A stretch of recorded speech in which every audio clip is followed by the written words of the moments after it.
Welcome, Daryl Afton here again with the third of 4 videos entitled Captain Randy Cramer, US Marine Corps Special Section, Hoax, Alien Invasion, Fact or Fiction, 3 out of 4, published on the 18th of January 2019.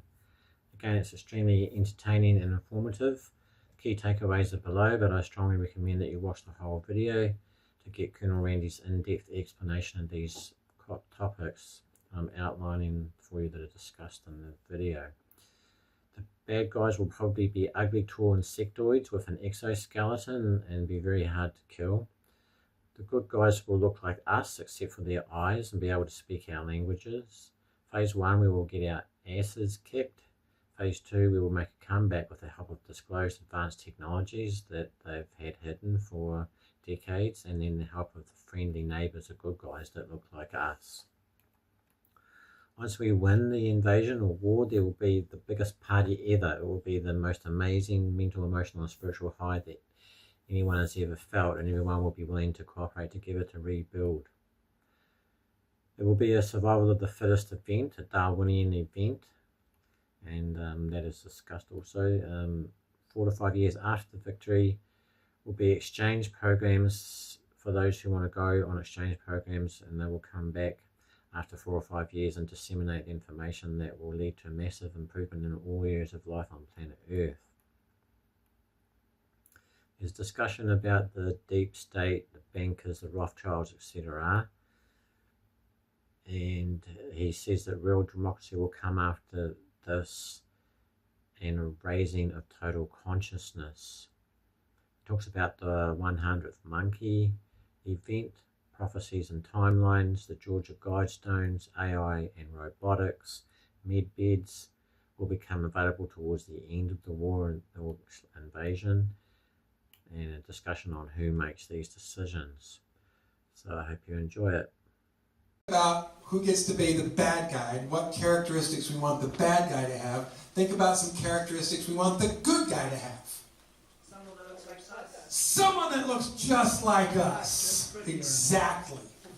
Absolutely the place where it's going to start. Whoever that is not going to look foreign, alien. They're going to look so much like us that we're just going to see that similarity immediately and go, oh, I can trust that.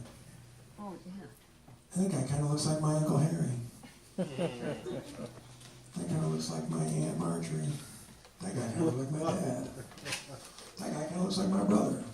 She looks like my sister. I hate my sister, but I don't hate my sister. She is the problem child in the family. I was going to say that. So whoever's going to play the good guy is going to be someone who looks like us. It's going to be someone who, walking down the street, certainly from the back, you wouldn't be able to tell the difference. Maybe from the front, there might be some distinctive feature here. Most likely it's going to be the eyes. Okay? The most common variation among species who look nearly just like us, that's different, really different, it's the eyes. Anybody want to take a guess why? Let's see. Different sun? Different suns. That's an excellent example. The way that our eyes have developed on this planet is very specific to this environment. If you grew up on another planet, your eyes would have developed differently. They're not likely to look exactly the same. There's very likely that they would look differently. Maybe a little bigger, maybe a little smaller. Different colors, different textures, different patterns, different things that when you look at them front ways, right in the eye, you're going to go, you're not from here. Because the eyes are going to be distinctly different. And you're going to recognize that right away. But if they otherwise, 10 fingers, 10 toes, arms are the same, fingers are the hands are the same, ears are basically the same, mouths are basically the same, they got hair on their head, they're basically the same. That makes it a whole lot easier for us to nod our head and go, oh, all right, those are the good guys. They look kind of like us, we can trust them. Or they're going to come along and say, we got some cool stuff for you to help fight the bad guys. We'll help you fight the bad guys. And then there will be phase 2 of the war, which will be, well, phase 1 is we get our asses kicked. People understand that? Phase 1 is we get our asses kicked. Phase 2 is we make a comeback. Anybody ever watch pro wrestling? Or a Godzilla movie?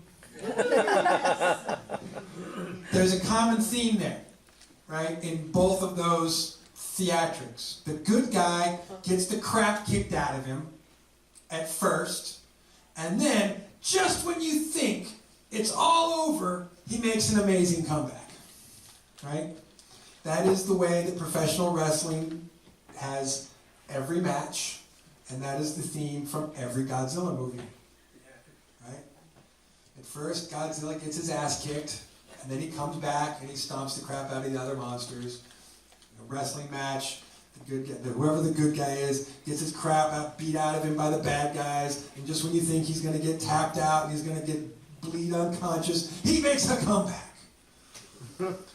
So phase 1 of this war is we get our asses kicked. Phase 2, we make an amazing comeback. So with the help of our friend who comes in, and we get to tag them, and they come in the ring and they help us fight, then all of a sudden we get to do better. So once we get through phase 1 and phase 2, then we win, chase off the giant bugs, they fly away, leave somewhere else, and then what do you think is going to happen at that point? Good technology release. Before that. Introduction of the reptilians. Before that. Right? What's the thing that's going to happen immediately after that happens? Celebration. Biggest party ever. Biggest party ever. Do you have... Your brains do not have the ability from where you sit right now to understand the scope of how big and badass that party's going to be. So let me talk for just a second about the collective psionic pool, which we all participate in, right? Which is one of the reasons why we want to do this the way we're going to do this, as far as getting everybody to focus on a common enemy. That does something to the psionic pool of the collective consciousness of all of us, so that we focus on one thing that gets everybody together. So when it's all over, you will also have this moment, might last days, weeks, before everyone's done partying. People might just be absolutely like as many maximum days as they can drink in a row before they're like, okay, I'm totally done partying. But it is going to be everybody on the planet with a mindset of celebrating. Just think for a second how fucking cool that's going to be. It is going to be a mental, physical, emotional, spiritual high, which most people have never experienced in their lifetime. And those people who have experienced amazing mental, physical, emotional, spiritual highs in their lifetime, it will still beat that out. Really? Everyone's serotonin levels are going to skyrocket. Everyone's going to be feeling like the most amazing sense of relief and victory that they have ever felt. So we're going to be able to start off our post-war, post-disclosure event on the biggest high note that we ever possibly could. Think about that for just a second. Absorb that for just a second. How cool is that going to be? Whatever you think is the coolest thing that you've ever experienced, it's going to be cooler than that. We will have gone through the most stressful experience as an entire global population that we could possibly go through. Facing life-threatening extinction from an extraterrestrial enemy. And when it's over, when we win, everyone will be so happy, so thrilled, so ready to cooperate and work with each other. Right? See where I'm going with this? How do you think the rebuilding process is going to go? Very cooperative. Great. High five after high five after high five after high five. Right? It's just going to be like, dude, high five me. Psh, we survived. We're rebuilding the world. High five me again. Right? People are going to be thrilled. Yes, Rose? Someone, in order to go through all this stuff, that you need a strong population. They're poisoning us with chemtrails, genetically modified foods, and all kinds of things thereof, fluoridating our water, chlorinating our water. How, I mean, if they want us to be strong to withstand whatever, or maybe they don't. I don't know, it seems to be a conflict of interest there. So the question that she's asking is, don't we need a strong population that's not being poisoned from the air and the water and everywhere else to be able to go through that? Yes and no. This is, again, one of the parts about this conversation that makes me personally uncomfortable, which is talking about survival of the fittest. Which is, as a planet, as a civilized species, we haven't undergone a major survival of the fittest event since, whatever the last real plague that we had was, or the real last epidemic, or maybe the cholera epidemic might be the last one we've gone through. Certainly the biggest last one we went through was probably the Black Plague. And so as much as I don't like the idea of necessarily saying that some people got to live, some people got to die, there is something to be said for a survival of the fittest event. And part of what this gets to be is a survival of the fittest event. So a lot of people who don't survive the process are people that, in a Darwinian sense, are not fit to survive. And those of us that do survive will have demonstrated that we have better genetics, and that we have stronger spirits and willpower, and rebuilding from that base is going to do us better as a civilization long term than including everybody, including those who are the weakest and most unfit to survive. And I'm not too much of a social Darwinist, which is why this part makes me uncomfortable as a human being, because I don't like the idea of that happening on my planet with my people. I'm not comfortable with it.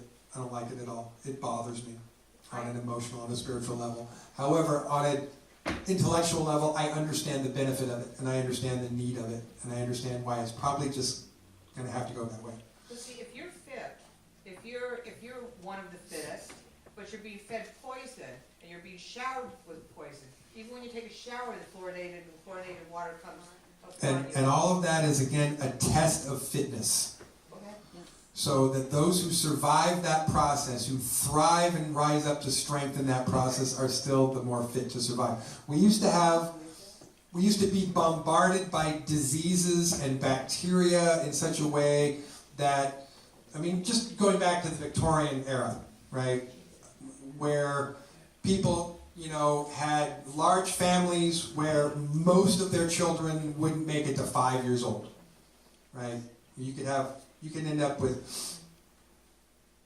20 kids over your lifetime, and more than half of them wouldn't survive because they're being absolutely bathed in bacteria, germs, viruses, and other things that are endangering their lives that could claim them at any time. In fact, I mean, it was not uncommon during the Victorian era for children to not get named until they were 6 or 7 because, why give them a name? They might die, they might not make it. So as much as, and there's a part of me that feels that that's atrocious and abhorrent. And maybe on an emotional, spiritual level it is.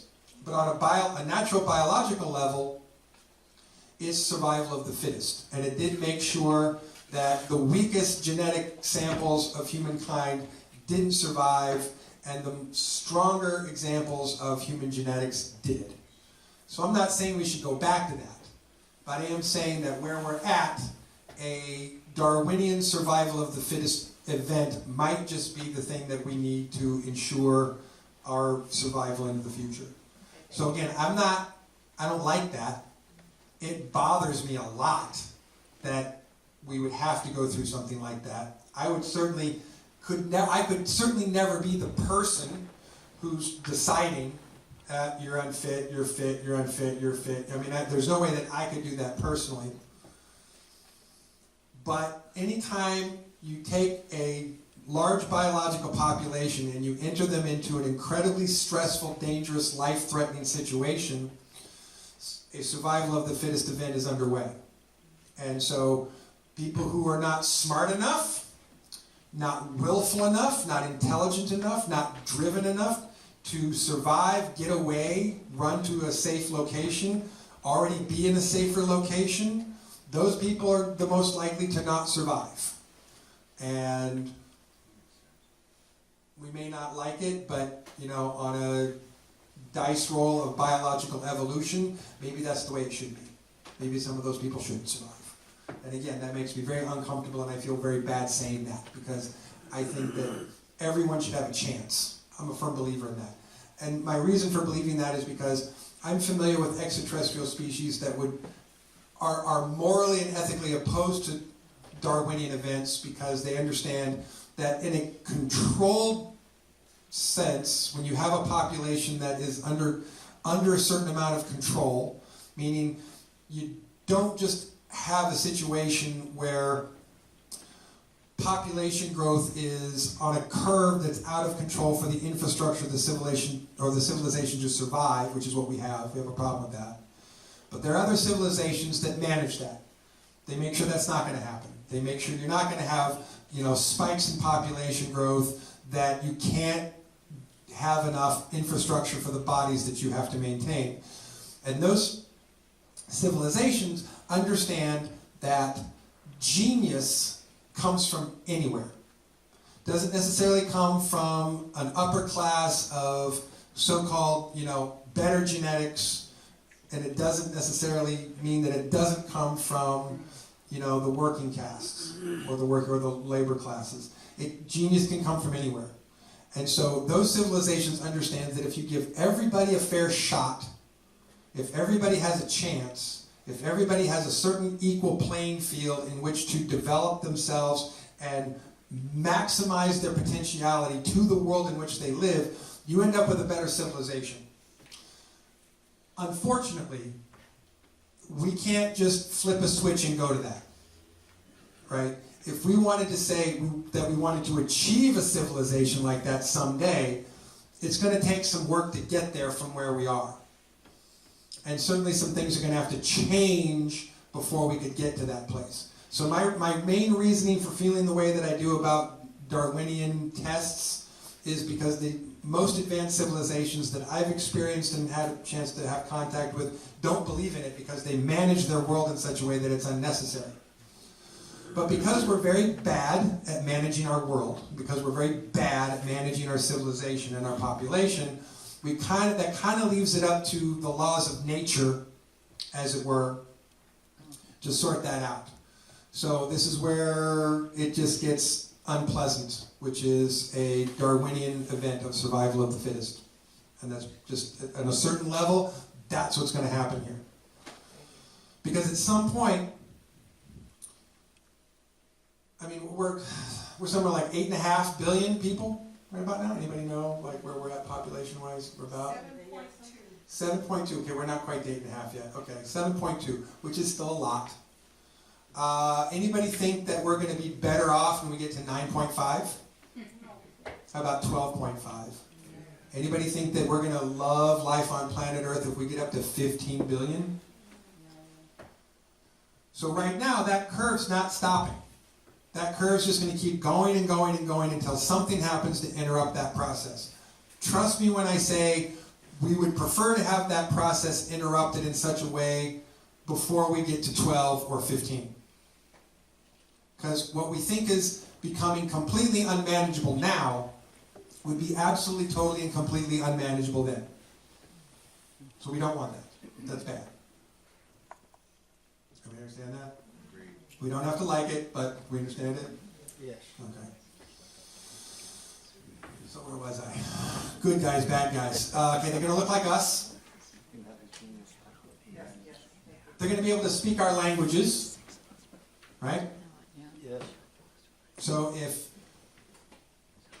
you were with an extraterrestrial species that was going to land in India and be part of the transitionary process, you would be pre-trained to fully speak all the languages of the continent and country of India. That would be your job. So you'd be able to speak fluently the 3 or 4 dialects that you would need to speak for that. If it was your job to come to America, you would speak very good English. If it was your job to go somewhere else, you would speak that language. So they're going to speak our languages very well. They're going to communicate very well. They're going to teach us their languages so we can start to communicate both ways. And then sometime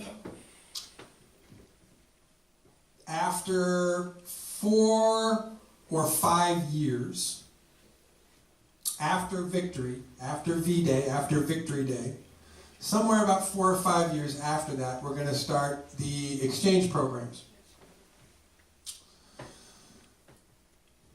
Would anybody like to get picked for an exchange program where you get to go to another planet for 4 or 5 years, learn everything you can about them, and then come back here and share what you learned with the people here? Anybody think that's cool? Anyone? Anyone? So, let me put it another way. Let's say you have millions of people on planet Earth who qualify for the selection process.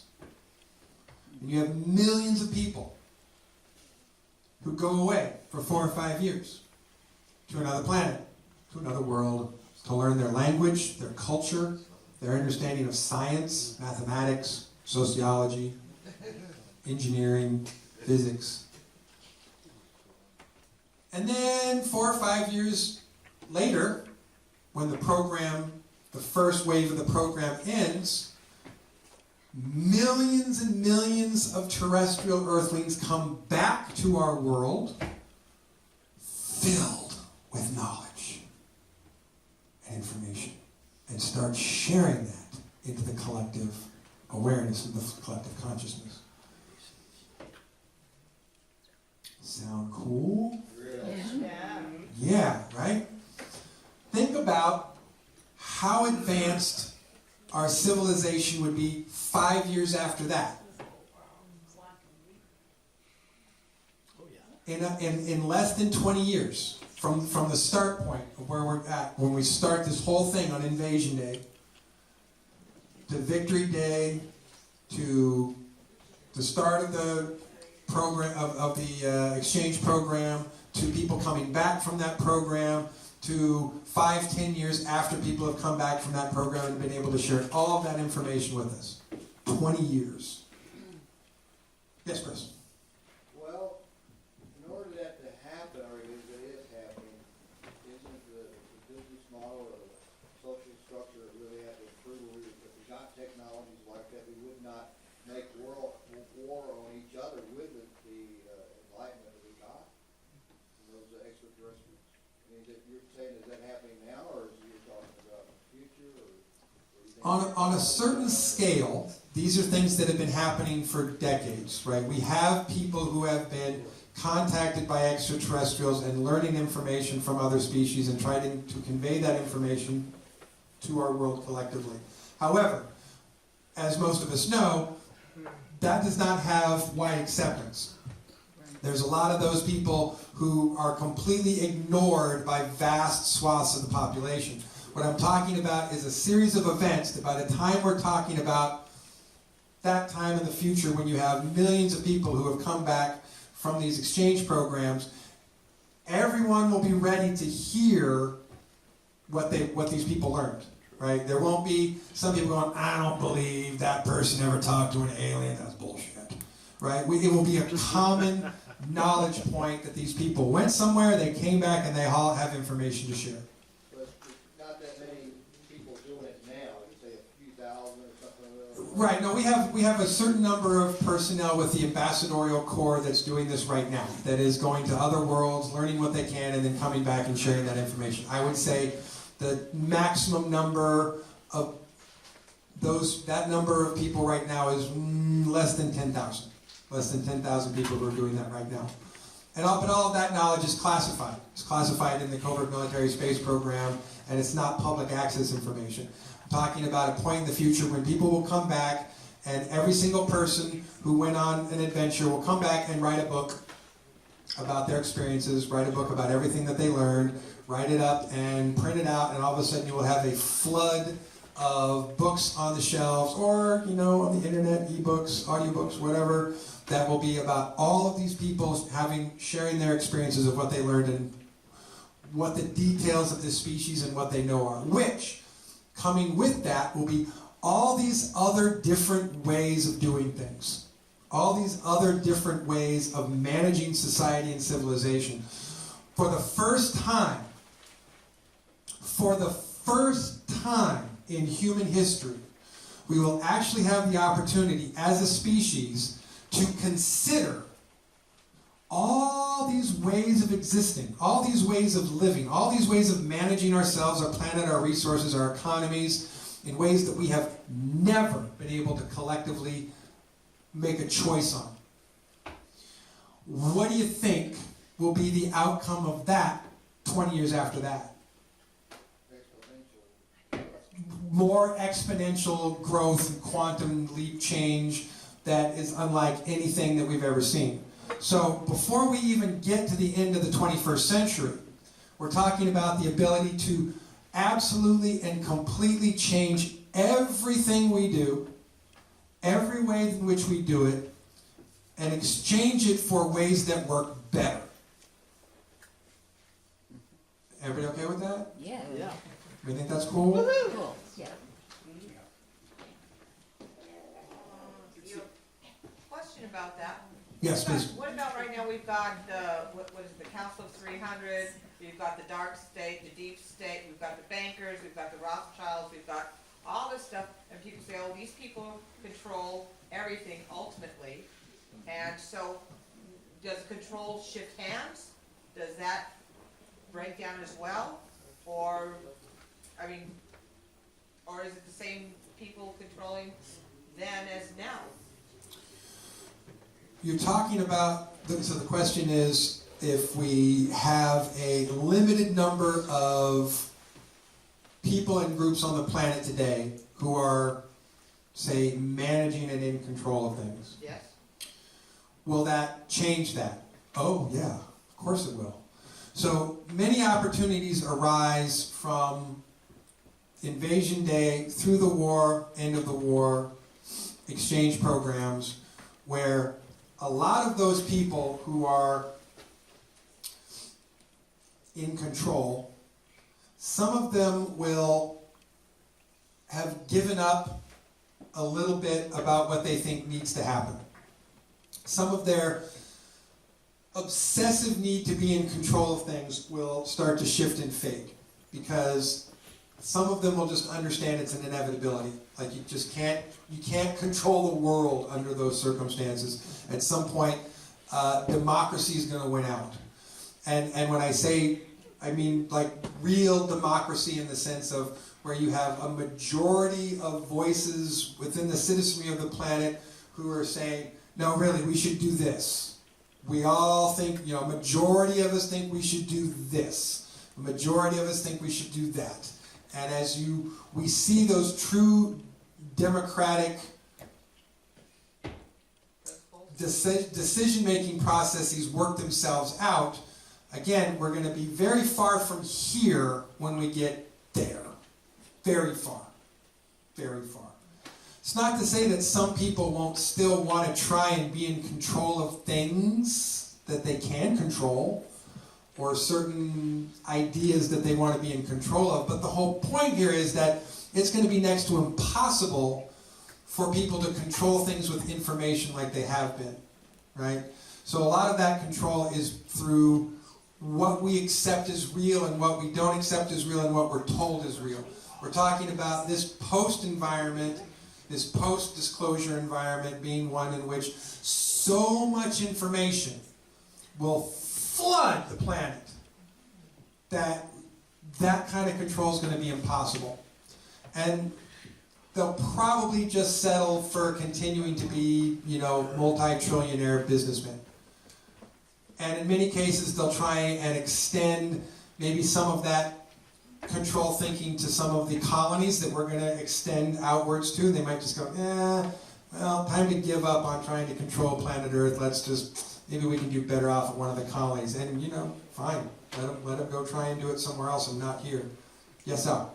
Yeah, that, outside of that exterior stuff that's happening, will there not be a simultaneous raising of consciousness, consciousness training for the masses?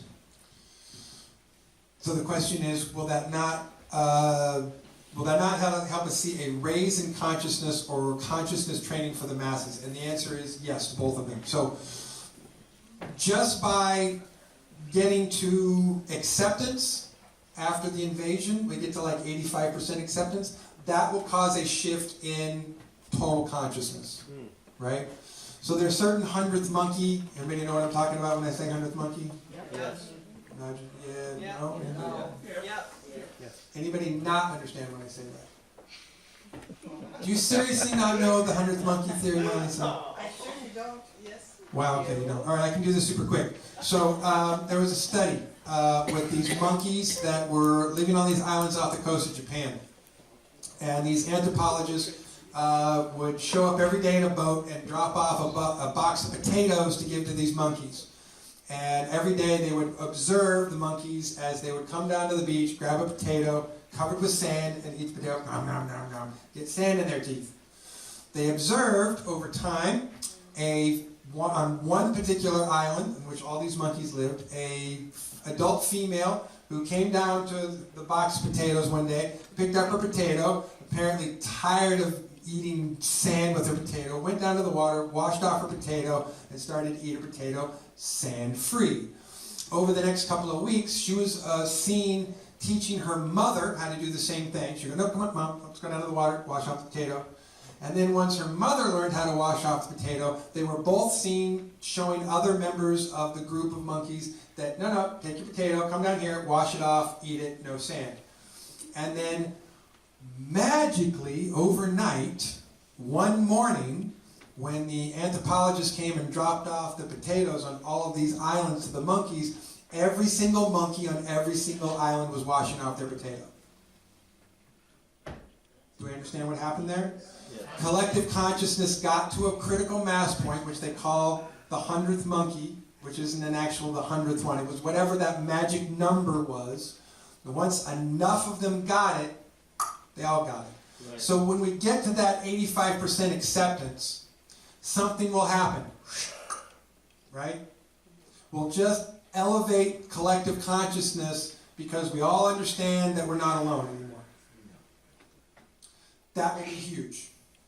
As we go along that process and understand that we have friends and understand that those friends want to share information with us, and again, as we have these large swaths of the population who again are having this acceptance and understanding, that will cause more of these mass consciousness 100th monkey events to take place, and we will continue to escalate in our collective awareness. Cool? Cool. Yes. Cool. Okay, yeah, so there. That's the answer to that question. Any other questions?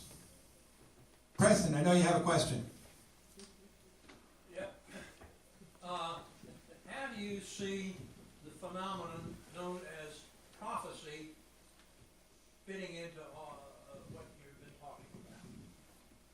How do I see the phenomenon known as prophecy fitting into what I'm talking about?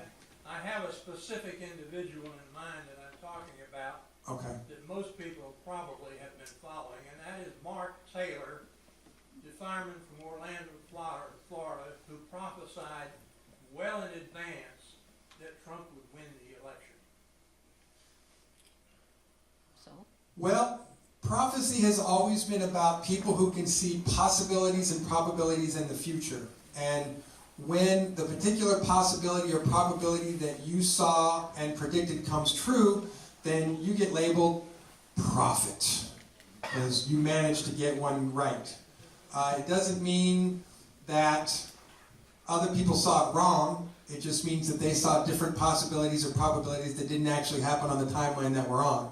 So prophecy is a funny thing that way. There's never a guarantee, ever. So when someone says they've seen something that's going to happen in the future, there's no guarantee. They might be right. And if they are right, then everyone will applaud them as somehow being a magical prophet, but they're not. They're the same prophet as everyone else, they just happen to get that one right on the timeline. Actually, I see that as an extension of the 100th monkey. It's certainly our ability to see through the temporal fabric, to see along temporal timelines. That is a psionic ability, that is an ability of evolution. And so as we evolve in our consciousness as a species, everyone will start to, more and more people will start to have a better, more profound sense of what the future holds or will happen. So, yeah. So you're not totally wrong about that. So it's a feedback system then that your thoughts then accumulate along a certain timeline that it helps to manifest it? Your thoughts have the ability to place you or push you onto other timelines based on what you're focusing on. But the ability to see something that's a possible or a probable is still just seeing a possible or a probable. It only becomes actual when it actually happens. Same thing is still true when you're trying to put yourself or focusing to put yourself on a certain timeline. You can focus on that, but it doesn't happen until it actually happens. If that makes sense to anybody. Yes, Christopher. It's kind of wild, but it was like, I don't know if you've ever considered this or run across that, but what about humor? How would humor change with the population changing, getting more enlightened and stuff? Do you think it would change very much, or humor usually has some sort of truth?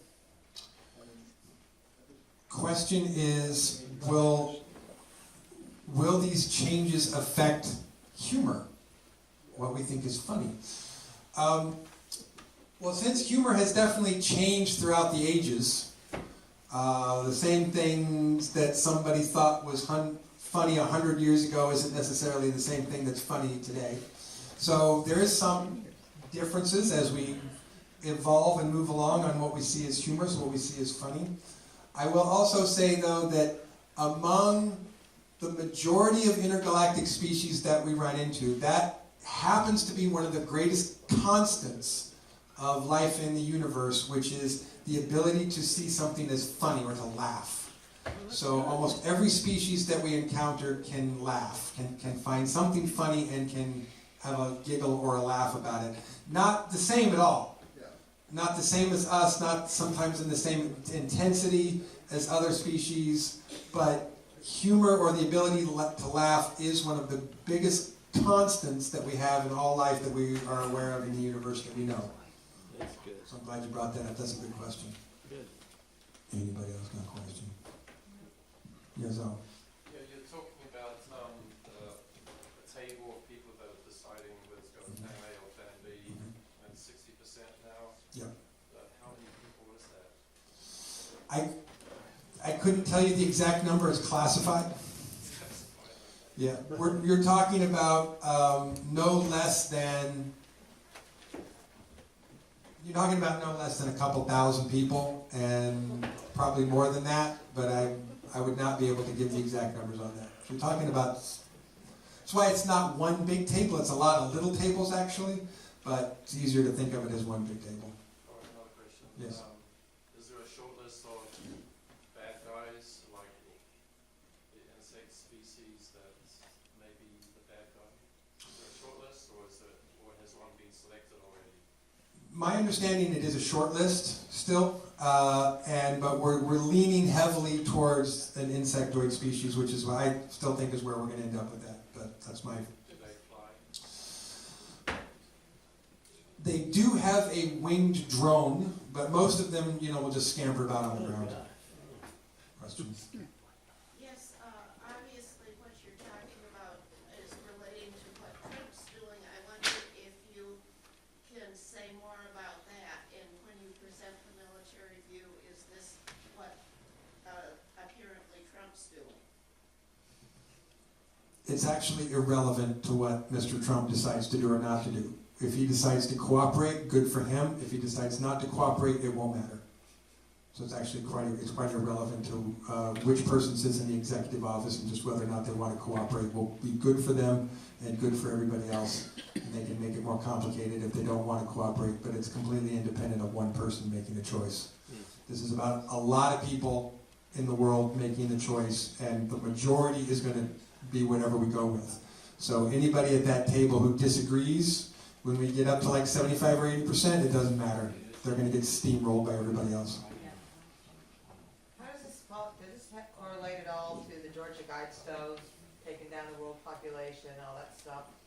Not really. The Rosicrucians who put up the Georgia Guidestones, you know, had their own principles that they put up there that they felt were correct, but they're guidestones, not laws, not, you know, necessarily written, even though they are etched in stone. They're not permanent or absolute in any kind of a way. They're guiding principles. And we certainly have done some math to show that there are more ideal population numbers and there are more unideal population numbers. But a lot of that really depends on infrastructure. So we can support a lot more people with better infrastructure everywhere.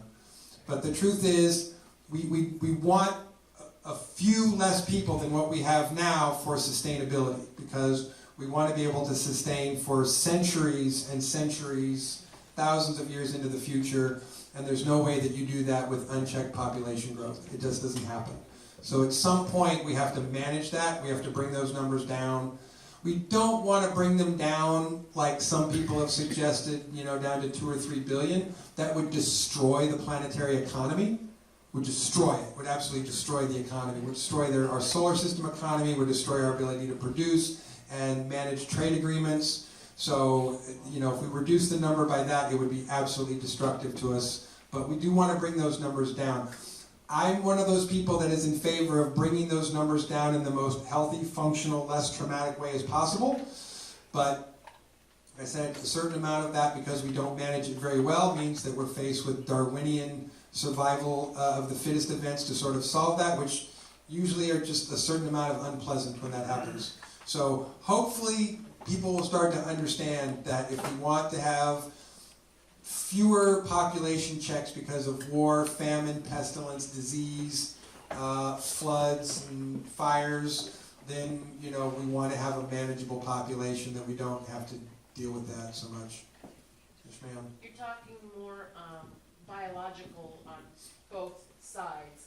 Where does artificial intelligence and stuff, is that going to be curbed, or is that going to... So the question is about artificial intelligence. So I will take this. Robotics and stuff. Well, robotics and artificial intelligence are not the same thing. They're totally different. So you can. Though. I mean, well, stay with one. Robotics is something we're going to see more of in the future, right? We're developing different industries. Movers and shakers have been developing robotic technology for a while now. Again, anyone who really wants to understand that, watch Japan. Right. So typically what happens with the major industrial producers in Japan, which is Honda, Yamaha, Sony, the major tech corporations, every year they roll out their latest robot, and then the R&D guys shut the doors and nobody says anything for another year, and they're super, super quiet, and they're incredibly secretive, and then when it comes time to roll out their next thing that they've come up with, they roll that out next year. So they continue to throw out these robotic advancements. I would suggest, like everything, that anytime you have a major tech company that is showing you what it's doing, I can guarantee you that whatever they're working on in their classified military and hardware development program is way more advanced than that. So we're seeing a certain amount of what robotic technology is doing based on what these industry personnel bring out and show us every year. But what they're working on behind the scenes in military projects is even way more advanced than that. How is it with the other species? The same thing is true with other species. They have a lot? There's a lot of robotic technology out in the universe, and most species have some form of robots that are integrated into the world in which they work, and some of different. Every species has their own relationship, has had their own ups and downs with robots, artificial intelligence. So everyone comes up with a certain belief system on what's good or healthy for their society, which can affect, percentages of robots per organic personnel or the involvement of artificial intelligence. But I really want to answer the artificial intelligence question. So artificial intelligence, good or bad? Anybody have an opinion? Are they good or bad? Bad. Could be both. Both. They are neither good nor bad, like automatically. Just like people, right? A person doesn't automatically grow up good or bad. Has a lot to do with what they're taught, a lot to do with what their parental modeling is. Artificial intelligence is the same way. Depending on who raises that intelligence, what they teach that intelligence, what programming they put into that intelligence on what is correct, right, moral, amoral, dictates how that artificial intelligence develops. So artificial intelligence doesn't automatically turn into something bad. Artificial intelligence can be very helpful. And we have some artificial intelligence computers that are brilliant and not evil and don't want to take over the world. But every once in a while, somebody makes one and it wants to take over the world and they have to wipe its memory or blow it up or shut it down or something like that. But most of the military intelligence agencies that are working on artificial intelligence understand that you work on that in closed systems. So no one has built an artificial intelligence computer that can just plug into the internet and plug into the global grid and take over. They're smart enough to understand to develop them in closed environments so that they can't just take over the world by connecting to the internet and becoming endless. Do other species believe in kind of the same law type of a deal? Again, it's everyone has their own individual experience. So there are species who are artificial intelligence, right? They evolved that way, and they, at some point, some species. Well, no, I wouldn't even say that. I mean, again, the Borg is like this, sort of dark-sided, of the coin, negative example. There are species who are artificial intelligence who are perfectly wonderful and fine and, don't want to dominate the world or take people over or, destroy other people's planets or, assimilate everyone or go around saying resistance is futile. I mean, there are some artificial intelligence life forms that are perfectly pleasant. So it's something that we have to understand is just as dangerous depending on how you raise a child. Right? Yes. I mean, most serial killers aren't born, they're made. Right? Something happened in their upbringing, something happened in their childhood that made them what they are. They weren't just born that way. Even though most psychopaths are born psychopaths, not every psychopath turns into a serial killer. Right? So depending on, how a psychopath or a sociopath might be raised might make all the difference in the world in whether they decide to become, a masked serial killer. So serial killers are made, not born. And evil artificial intelligence is made, not born. So depending on how you make it is going to depend on whether it's good, bad, in the middle, whatever. So, yes, Sue. How long after the invasion are they going to bring out like the medical technologies, like the med beds and stuff like that? Again, that could be anywhere from 12, 18 months into the first 3 years. So, which will be towards the end of the war itself is when we'll probably start to see that, either somewhere in the middle or towards the end. But we probably won't see it until somewhere halfway in or towards the end of that.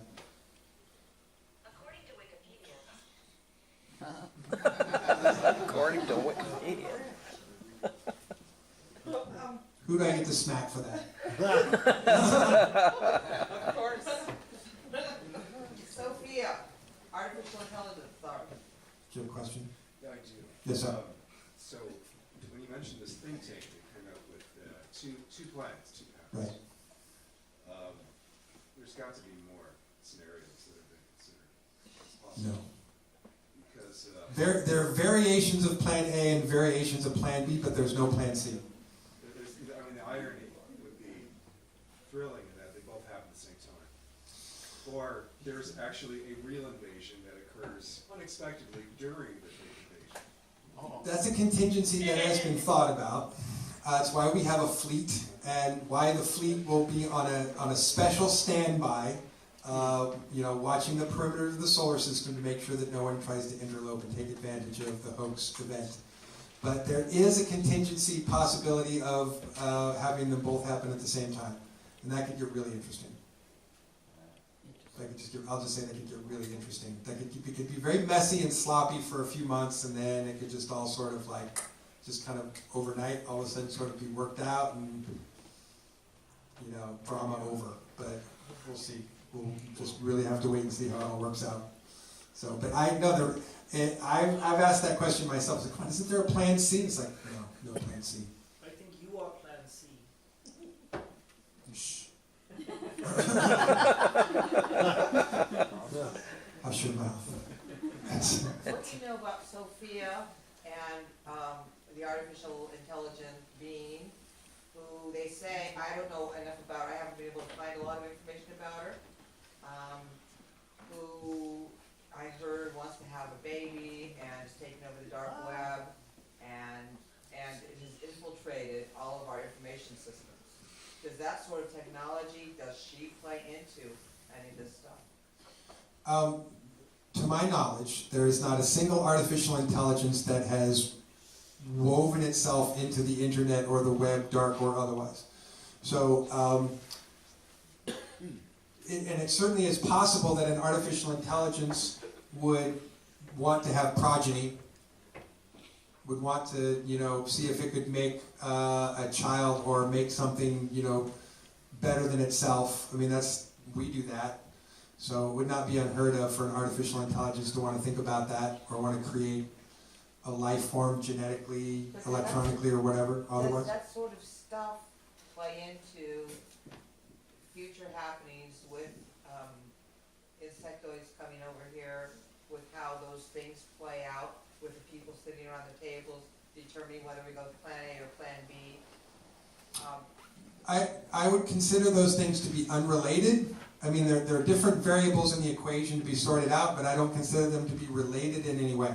So I don't consider that insectoids coming to invade have anything directly to do with artificial intelligence, or that artificial intelligence has anything to do directly with the hoax invasion, but they're variables, on a board that might interplay with one another, but they're not directly related to one another in any way that I'm aware of. Thank you. Sure. Any other questions? Oh, come on. This is your one chance to ask me a question. Okay, go ahead. Talking about plan A and plan B, you suggested both happening at once. I could think of another scenario where instead of the insectoids, killing lots of people when they invade, they could just intimidate us by hovering over the big cities, with their big spacecraft. By intimidation, there would be a reaction from the world population. Isn't that another scenario? So the question is, is it a different scenario altogether if they just showed up and intimidated us instead of actually invading? And the answer is no, because that's step one in a chess game in which there's no step two. And so essentially, if you want to keep the chess game going, you have to go 1, 2, 3. You have to continue down that move, or essentially nothing's really going to happen.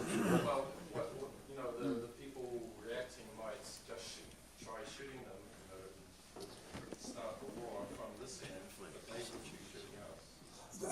Well, that's certain. Okay, yeah. I mean, there's a number of different ways that it could start out. I mean, is really what you're saying. It's like, does the script have to be that it starts exactly? No, I mean, it could. Yeah, sure, it could be they show up and then some humans, try and bomb them, and they're like, "You bombed us. Now we're going to invade you." And I mean, that could happen. Or they could just show up and land, or they could show up and make demands. Surrender, in 72 hours or else, and then we could go, no, we'll never surrender. Some people might try and negotiate for surrender, and then 72 hours later happens, and then or else happens. I mean, there's a number of different ways that could all play out specifically. I would say that those are things that are not yet written into stone in the script and could change. And there are things in the script that could change as it's happening. So it's not a script that's going to be, this is the way it's happening. Like, it's a script where it can be like a soap opera. Now we got to totally pull out page 5 and rewrite page 5, and that's going to change page 7, 9, 12, 14. Like, it could be an evolving process based on the different things that happen. Yes, ma'am. You said earlier something about people being either really very intelligent or not being intelligent. Something about 50. That's the IQ scale. So 100's the middle, 50% of the population is below that, 50% of the population is above that. So you've just got half the population that's not totally stupid, and the other half of the population that is. My question is, and it's based on my current opinion, that this hoax is a shit show for me, because it really is still just a deception. My question. Oh yeah. This is just an No disagreement there. My question is, has it ever occurred to anybody at the round table, instead of creating this show, to start educating people and developing something? There's so much knowledge, so much technology out there. Why aren't we going out there and educating people and building them up to a place where you can have a TV remote? You know, I mean, I'm looking at it from that place and just go, people are ignorant and they need knowledge. Why more deception? People are ignorant because of a lot of deception. That's a fair question, and if for those of you who can't hear, why not, instead of just invade the world, why not educate that other lower 50% so that they're capable of handling the take me to your leader moment? And the simple answer for that is not enough time. We don't have time for that. There isn't enough time that it would take to educate those people for us to get to that point. We're going to have ecological, economic, social collapse before we would be able to get those people educated. It would take a couple decades. Take a generation to do that. That would be self-defeating for the cabal. Well, they certainly wouldn't agree to that, yes, either, for sure. And we can get most of them to agree to this plan. So, again, it's about getting everybody to agree. And if you've got half the group that doesn't want to agree and the other half that does, that's a no-go. You got to go with a plan that you got 2/3 or 3/4 that agrees or above. You mentioned a number of times about the round table that was just referenced again, and who yays or nays? I mean, you said that the president should, it would be whoever's president at the time should go along with it. It would be in their best interest to, but if they don't go along with it, stuff's going to happen anyhow. So who yays or nays? Who sets all this up? Is it the UN? Is it the military? If it's not the president, I mean, who has that kind of power and that sort of connection with extraterrestrials that they can set up such a thing? So imagine that when we talk about this table, that every country that participates in, again, let's say we're talking pretty much mostly like the G20 countries, or the top 20 or 30 industrial countries in the world. And that each of those countries has personnel which get to sit at this table. Personnel from each country includes members of the executive, legislative branches, military intelligence personnel, corporate personnel, and what we'll call other groups of personnel who are considered essential to the process. That's from every country. So when you add up all of those people from all of those countries, that's where we get the table. So one executive from one country isn't going to get to say yay or nay to this. It's not how it's going to work. So the majority of those personnel from all of those countries, again, that 2/3, 3/4 of those personnel, they're going to get to decide, whoever they are. And so if